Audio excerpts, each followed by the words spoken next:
বছর কাটলো, কেউ কথা রাখেনি।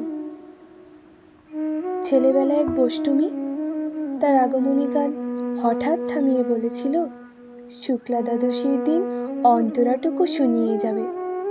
তারপর কত চন্দ্রভোগ অমাবস্যা চলে গেল, কিন্তু সে বষ্টমী আর এলো না। 25 বছর প্রতীক্ষায় আছি। মামাবাড়ির মাঝি নাদের আলী বলেছিল, বড় হও দাদা ঠাকুর, তোমাকে আমি 3 প্রহরের বিল দেখাতে নিয়ে যাব।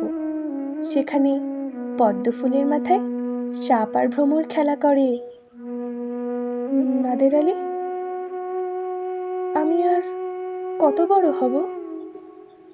আমার মাথা এ ঘরের ছাদ ফুঁড়ে আকাশ স্পর্শ করলে তারপর তুমি আমায় 3 প্রহরের বেল দেখাবে?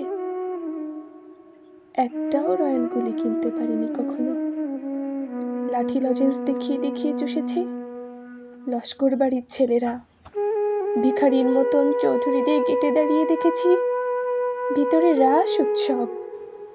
অবিরল রঙের ধারার মধ্যে সুবর্ণ কঙ্কন পরা ফর্সা রমণীরা কত রকম আমোদে এসেছে, আমার দিকে তারা ফিরেও চায়নি। বাবা আমার কাজ ছুঁয়ে বলেছিলেন, দেখিস একদিন আমরাও। বাবা এখন অন্ধ, আমাদের দেখা হয়নি কিছুই। সেই রয়েলগুলি, সেই লাঠি লজেন্স, সেই রাস উৎসব আমি কেউ ফিরিয়ে দেবে না। বুকের মধ্যে সুগন্ধি রুমাল রেখে বরুণা বলেছিল, যেদিন আমায় সত্যিকারের ভালোবাসবে সেদিন আমার বুকেও এরকম আতরের গন্ধ হবে। ভালোবাসার জন্যে আমি হাতের মুঠোয় প্রাণ নিয়েছি। দুরন্ত শাড়ির চোখে বেঁধেছি লাল কাপড়।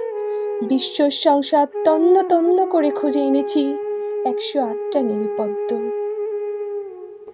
তবু কথা রাখিনি বরুণা। এখন তার বুকে শুধুই মাংসের গন্ধ।